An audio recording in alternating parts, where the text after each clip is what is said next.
Good day. Welcome to the movement. We are joined by yet another political leader today, a prolific leader who has, biblical insights as to how the country should be led. Of course, he's a leader of the ACDP, and that the Reverend Kenneth Meshoe. Others call him the Rev. Tata, good morning. Good morning, sir. And how are you today? I'm very well, thank you. And how are you? I'm good, thank you. So, Tata Meshoe, to get straight into it, it's election time. Many political parties are promising South Africans, different things. Some are saying we'll top up your grants. Some are saying that we'll give you more RDP housing. What do you think is the right solution to ensuring that South Africans emerge as victorious out of these elections, other than political parties? There is a value that is not taken seriously in South Africa. A value that I believe, if it is applied and leaders talk more about it, things will definitely improve in the country. And that value is called respect. Firstly, ACDP is unashamedly a Christian political party that believes in God. And we believe that firstly, there has to be respect for God. That is what the ACDP says. But secondly, there has to be respect for a person, yourself. If you don't respect yourself, it's going to be difficult for other people to respect you, particularly people that you want to influence and people that you want to live in harmony with others and peacefully. It is lack of respect for others that people are being attacked. It is less of lack of respect for people's assets and possessions that causes people to break into their homes, into their cars, and steal from them. So the issue of self-respect is very, very important, because if you respect yourself, then you are making a positive influence and contribution to society where we want young people to have good role models. So self-respect is the second area that we are talking about. And thirdly, we talk about respect for your neighbor. What I just alluded to, attacking people, stealing from people, destroying their assets, causing them pain, is because you have no respect for another person. If I respect Itu Milling, I would want Itu Milling to be as happy as I am if I'm happy. All right? I would not want Itu Milling to suffer because of my actions. So respect of one's neighbor will cause people to stay away from whatever that could cause their neighbor pain. But fourthly, we talk about respect for property. Okay? You know that in our country, whenever people are unhappy about whatever, something is going to be touched. All right? If it is workers, they are unhappy because trains are late, buses are late. What do? The few they have, set them alight. If it's students in a college, in school, they are not happy with whatever in that school, they target the classroom. They target the cars owned by their leaders, their teachers, and so on. And when people protest, and we know that the Constitution allows peaceful gathering and peaceful protests. But when people protest during that opportunity they abuse the opportunity by damaging property, by damaging somebody's assets. And the ACDP believes that if there can be respect on those levels, we will see a changed South Africa. Because I respect myself, you respect myself, you respect yourself, I respect you, I respect what you have, and we respect each other. Well, it could be a good country to live in if we push this value called respect. Now, a few minutes ago, you and I were speaking about the values of forgiveness, right? And we spoke about how there's a lot of unforgiving in this country. But for me, what stands out is that you've been in parliament for almost 30 years, correct? And throughout that, you've seen this country going through phases, and you've seen the people who've led this country through those phases. And what I would like to know from you is, in this 30 years, what have you seen in terms of the moral compass of our leaders in parliament? Well, we have been disappointed by leaders who forget that young people are looking for role models.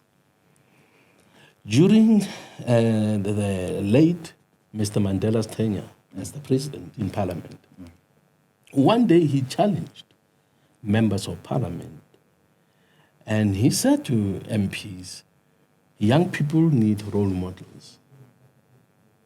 You should demonstrate the importance of role models by doing positive things, by behaving yourself so that those who are watching you will not pick bad habits from you.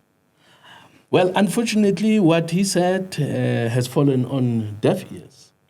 I think the majority of members of parliament need to be schooled about personal behavior. And some might say, but that's not important. I have rights. And all that stuff, Yeah. We understand everybody has rights. But we want those rights to be used to improve society, to take society forward, and not to withhold progress that society can make. What we wish, and something I'm hearing, and I pray that we will not lose that. Many tourists who come to South Africa, not all, but many, I've heard a number of them say, what they love about South Africa is not only the beauty of the country, because this country is very beautiful, but it is the warmth of South Africans. Okay? Now, when people come from London or from Europe or wherever, and they talk about the warmth of South Africans, they are very helpful. You feel so good that you wish that would be the testimony of all tourists who come to South Africa. Unfortunately, others are having experiences that cause them to say, never again will I set my foot in this country because of their negative experiences. But for those who are saying, we love this country because of the warmth of the people, are people that should be appreciated. And as I said, my wish is for most South Africans to create such an image to visitors in particular. But for us to be successful in creating such an image to visitors, we need to start doing it to ourselves. Yeah. As you know that if I don't respect myself, I won't respect you. If I don't respect elderly people, as we see some political leaders and members of some political parties, they have no respect for anybody. Now, those people are not contributing towards building a good society with strong foundations. But such people, unfortunately, misleading young people watching them. To hear about children in schools are taking teachers. Where do they get that from? Okay? They don't. Some of them obviously might get it from home, but mostly it's on television when they see how politicians are treating their leaders, and sometimes during campaigns how young people are treating their elders. It is very regrettable. And as an ACDP committed Christian, I wish that elders would be respected and political leaders would also behave in such a way that they command respect with their lives. Does the ACDP feel something went wrong during the Codesa talks? Does the ACDP feel that perhaps certain things could have been negotiated better for Black South Africans? And then perhaps, does the ACDP feel that white people got away with a lot in terms of economic redress and land issues in the country?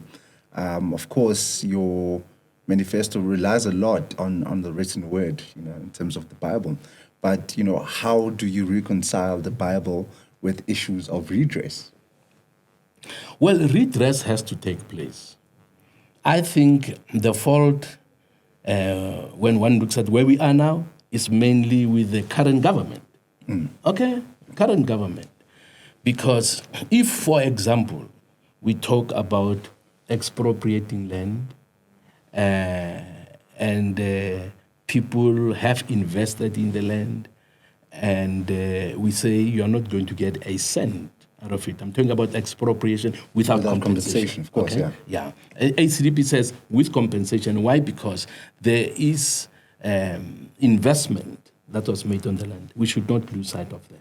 Okay? There's an investment. If we respect and say, okay, we understand that this is your investment, we want to negotiate with you so that you get your investment. And then ensure that those who need land in the country, the process of people getting land becomes very transparent. When some of these guys, because we know there are some farmers who contributed to try and rebuild in the beginning land or pieces of land. And ministers and those who are connected got that land. All right? Now, when the society realizes that government does not put themselves first, but they put the needs of society first, and in doing that, they become transparent. This is what we have, this is what has been given, this is what is donated, and this is the process we are going to follow to ensure that there is fairness. I think that would have helped South Africans very, very much. We know that there are ministers who have 8 to 10 farms, one man. How you got them? Because there's no transparency. You will not get the truth of how they got them. So when redress is made and there is fairness, making sure that those who deserve that to benefit from redress are benefiting, I think would have made much more progress than we have made. But regarding CODESA, I think one of the things which also was one of the reasons why ACDP voted against the current constitution. Okay? ACDP wanted to see rights balanced with responsibilities. Yeah. Okay? We have people who can demand their rights, who can talk about their rights, but they don't talk about their responsibility. All right? You see a person in a township wants to enjoy music. They love music. They love loud music. Okay? And they put the speaker at the door facing their neighbors so that the house doesn't get the most of the music. Okay? We get the back of the speaker, and yet people who never asked for your music get the front of it. Get the front of it. And I think it's not fair because they are thinking about themselves. I'm enjoying this music, I like this music, but the neighbor who never asked for it is forced to get that music. And in some places we are told to, when neighbors complain, then they are attacked. It's my right, you see, which is unfair. So what should have been done, one of the important things that should have been done, responsibilities should have been, a list of responsibility should also be in the Constitution. While this is your right, you also have this responsibility, and the main one is to respect the rights of others. Because when many people think about rights, it is my rights. They don't think about others. You don't have rights. You don't have my rights. I don't even want to think about that. But now, if with exercising our rights, we respect our neighbors' rights, we'd be a great country, a greater country than we are today. You know, you're a man of great morals in terms of, you speak about respect and values and, human dignity. Has it been shocking for you to see colleagues who are in parliament with you facing charges of corruption, having all sorts of allegations? Recently, the speaker was arrested. Were you not shocked at that? I'm sure you met her, you interacted with her, and then you think that this is someone who chaired our meetings, and now, she's facing the orange overalls. How do you feel about that? Well, we are all members of parliament obviously are shocked. Of all people that one knew that they could have been involved in some corruption, one would never expect a speaker to be amongst them. So we were shocked and we were very disappointed. But for the people who blew the lead and exposed the corruption that the speaker was involved with, we say well done to them. All members of society should expose corruption wherever they see that. So ACDP salutes those who were behind the exposure. And we know and we hear that there are more leaders and members of parliament, some who have been pointed out by the commission, by the Zondo Commission. And unfortunately, you still have them in parliament, you still have them on the list of the ruling party, just to prove to us that they are not serious about dealing with corruption. They are not serious. So while the few that have come out, because people are saying this is the tip of the iceberg, meaning that this is nothing compared to what still has to be exposed. So ACDP is saying, let all those who have had their hands in the cookie jar, let them be exposed, let them face the might of the law, and let them put on oral overalls. And if what they have stolen is sitting in a bank somewhere, let that money be returned to taxpayers. So now what government also should be doing is, whenever money has been reclaimed from corrupt politicians in particular, I say in particular because they are seen on the screens all the time. They drive into communities. People are saying, some of these guys are not supplying our needs, they are not servicing us, and yet look what kind of cars they're driving. Did they get them legitimately, or did they steal them? So if all the money that is stolen by politicians who are using taxpayers' money, those monies that are reclaimed or recovered, the public should know about them. I know in some cases, stories, you do cover stories. Of course. Where a person was in prison or in court, you do expose. And we appreciate, I must say, we appreciate the media that exposes what needs to be exposed. But I think government should do more, even government itself. If government was serious, government would have meetings and also briefings and say, hey guys, we told you we're serious about fighting corruption. 1, 2, 3. This is what has happened. We as government laid charges. This person has been arrested. This is the sentence, and this is how much this person is going to pay. Details should be given to the public, and then they will know that government is serious about fighting corruption. Of course. Now, MP salaries are a matter of public records, and we all know how much MPs get. Do you think that somehow being at a position of power in terms of being a lawmaker, in parliament and being exposed to power and privilege causes corruption? I mean, the speaker earns quite well, but we see her being in a scandal involving over 2.3 million, and then it begs the question, was she not earning enough? Was she not living in a nice enough house? I mean, I saw her house. She's got a beautiful house. What encouraged such gluttonous behavior? I think it's greed. Besides greed, it's a mindset, okay? When we went to Parliament, we heard a phrase, a statement made by some, it is our time to eat. Now, when politicians go into office with that mindset, then they are definitely going to be corrupted, because the aim of going there is not to serve the public. And when a person has that mindset, it's my time to eat. They want to eat as much as they can. I'm sure you have heard stories of people who just want to eat, sometimes even children. He's full, goes to the toilet, puts a finger in, vomits, comes back. You do have such things even among leaders, unfortunately.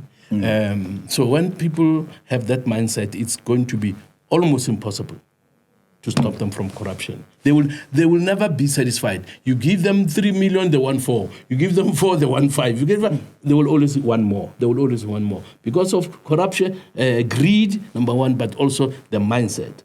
It's my time to eat. Eat as much as you can.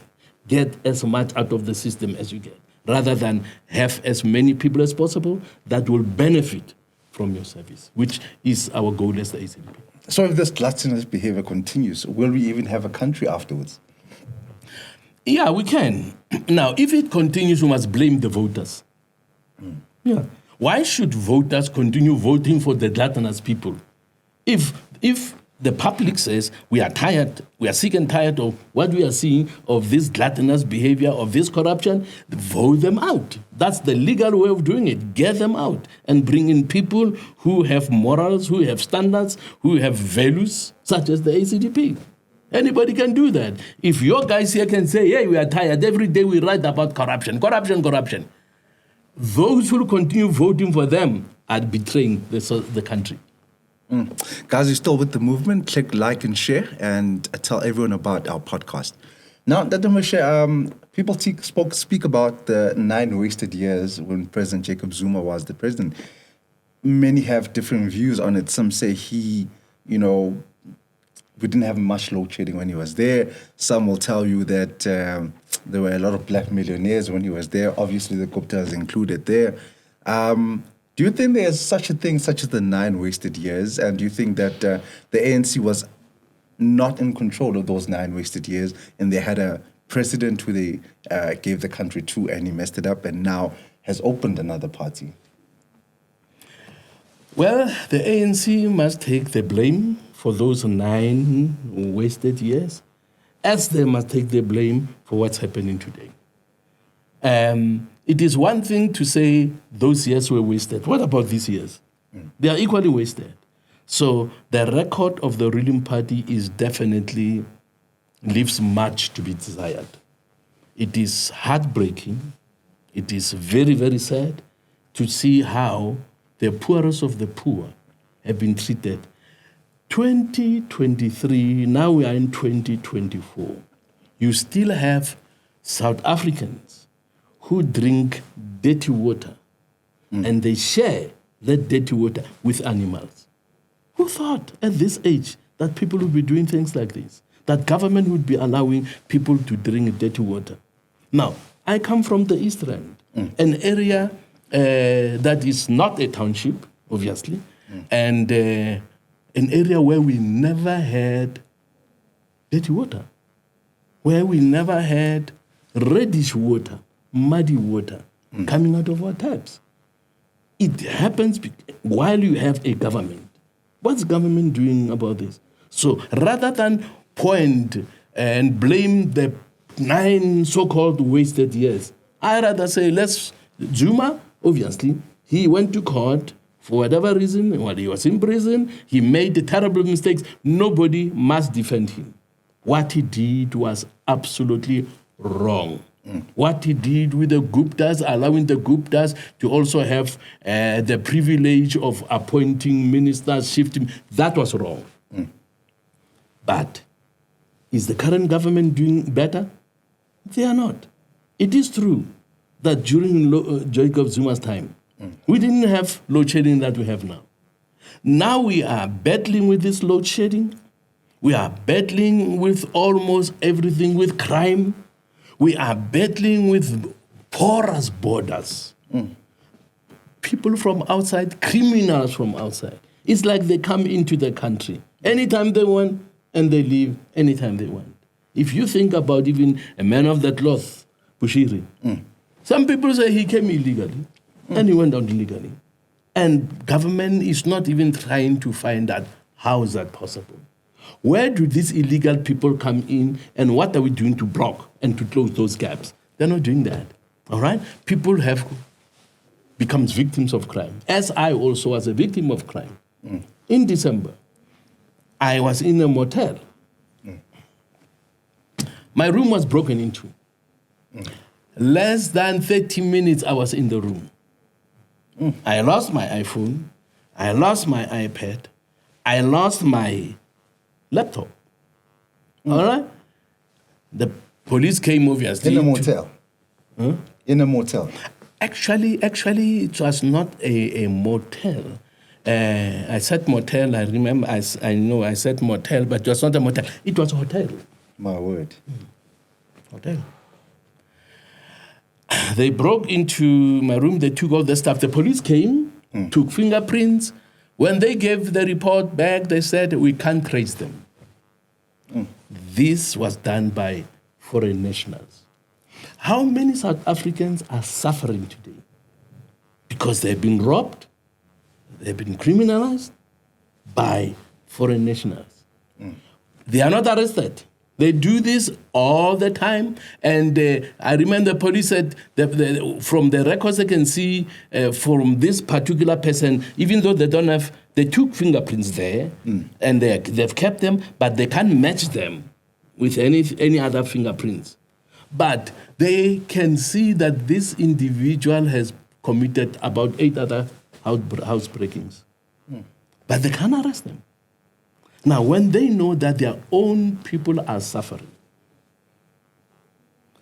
they lose their animals, they lose their cattle, they lose their assets. We lose cars. I mean, how do you steal a car and take it out of the country? Such a big thing. Cars are stolen, and they will tell you most of them either they go to Maputo or they go to Swaziland. And they can even tell you they use this route and this exit that they created themselves. And rather than them closing that to make sure that they stop this, they don't do anything about that. So I think personally, government is not willing.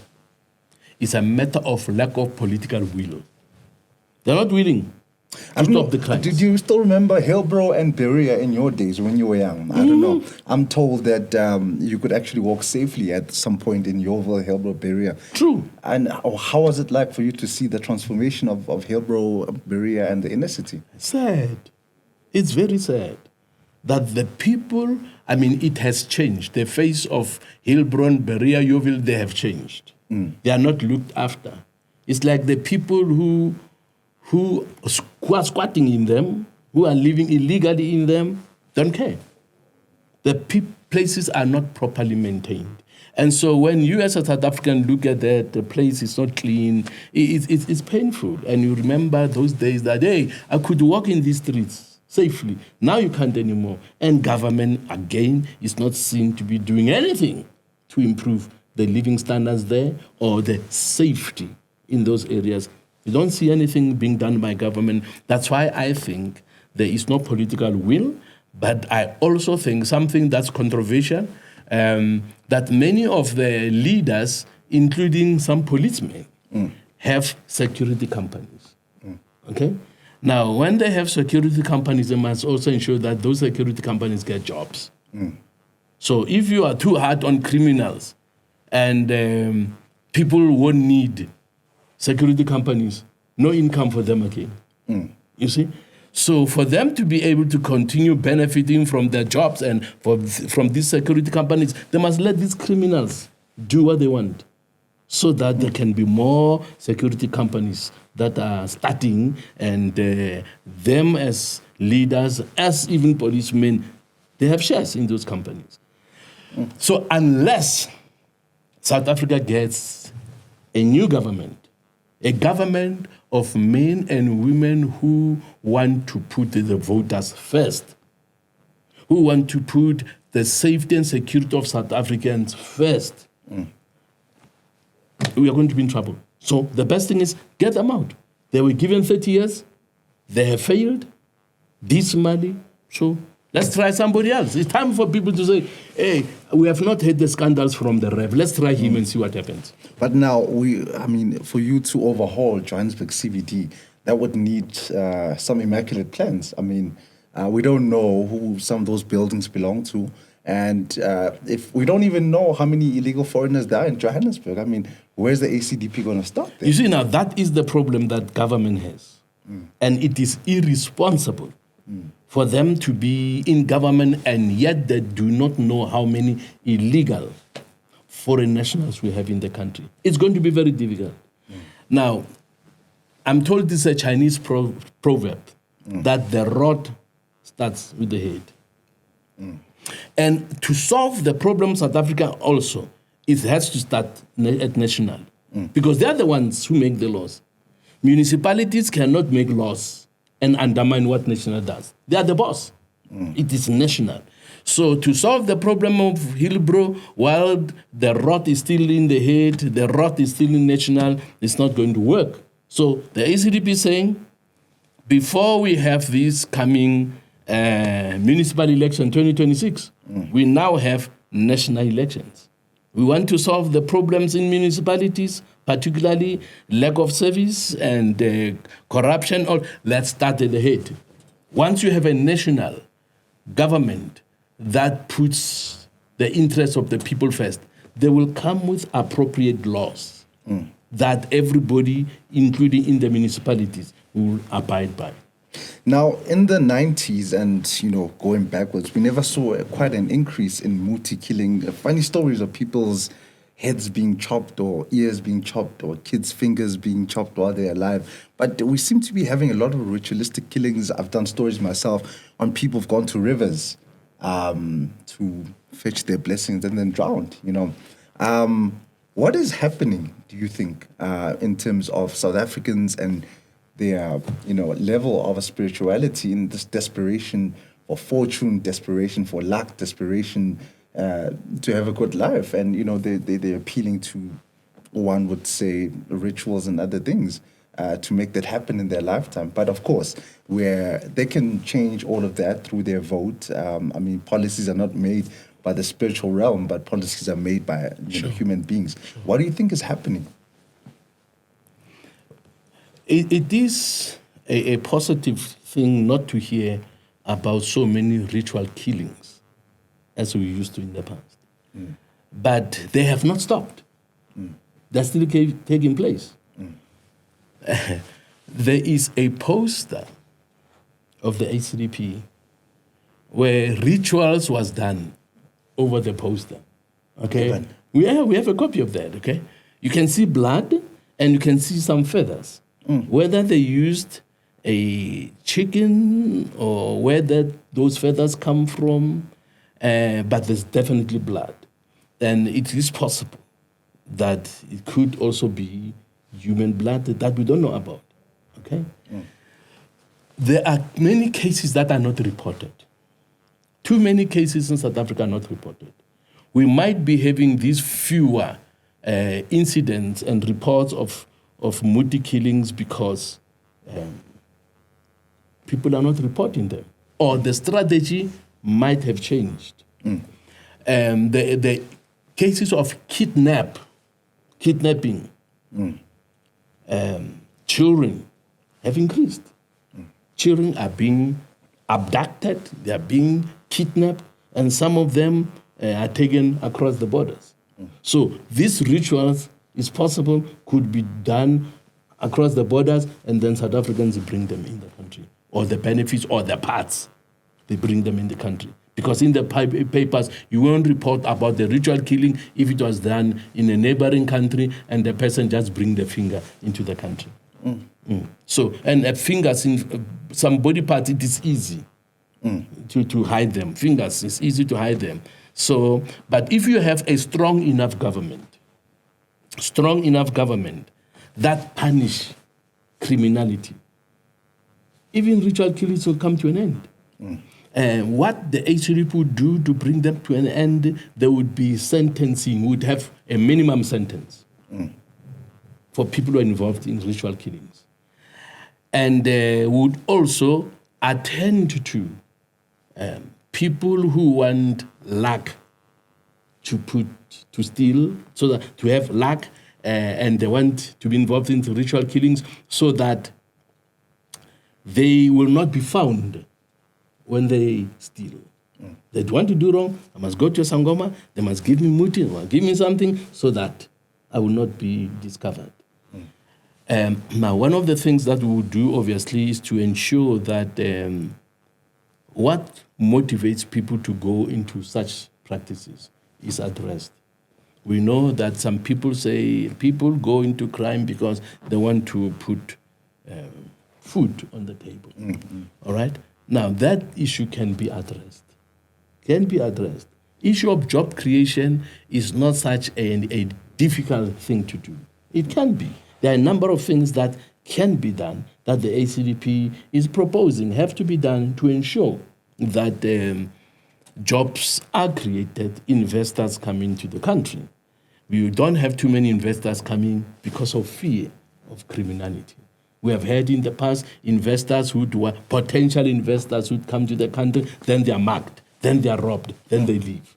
So the story is spreading that South Africa is not a safe investment destination because of these things that are happening. So we can address also what causes people to tend to muti killing so that they can find what will protect them when they steal and when they rob and when they do other things. Sure. And you know, I know I've asked you this question in the past, a question about secularism.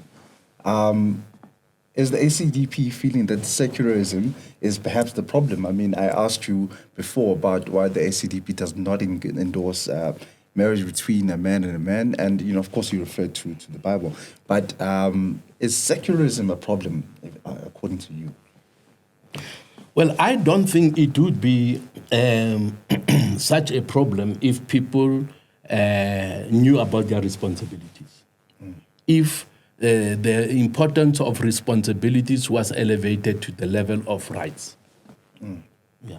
Would not be having a problem with secularism. Because I'm saying that because we have people in society, even though we prefer, I wish that everybody would believe in God, but at the same time, you have some people who are morally upright, who don't believe in God. Why? Because their family, their parents could have been Christians, who taught them the right things. Okay? And they accepted what their parents taught them. Parents who are Christians taught them, they accepted that, but they don't want their faith. But they just like the good things that the parents taught. And I know that we've run out of time, but I must throw in this question, Dr. Meshoe. You know both President Cyril Ramaphosa and you know President Zuma as well. You interacted with the two leaders. In your own interaction, what's your assessment of the two leaders? It's a difficult one. It's easier with the current president because I don't know what he stands for, uncompromising. But JZ stands for his culture. Yeah. At least JZ, when it comes to his culture, he stands his ground. We were told that when the issue of the New World Order was discussed, JZ refused to allow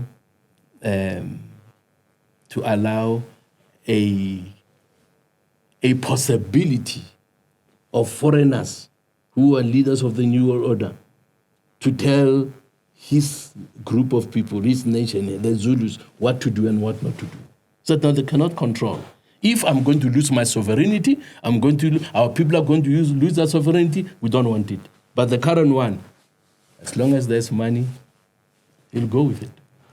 Interesting. There you have it, guys. That was Reverend Kenneth Meshoe. He has told you what the ACDP stands for. It's up to you. You decide what you should vote for. Thank you so much. Join us at the movement. Okay, can you just repeat that? Yeah, I was distracted. So what's the problem now? No, just repeat it for safety. This camera, I get. Yeah. Okay. 3, 2, 1, go. That was Reverend Kenneth Meshoe, guys. He has spoken to us about what the ACDP stands for. He has told us what he would like to change about this country. And most of all, he has told us what his beliefs are and what he dreams for you and I in South Africa. Thank you so much. Join us in the next episode of The Movement.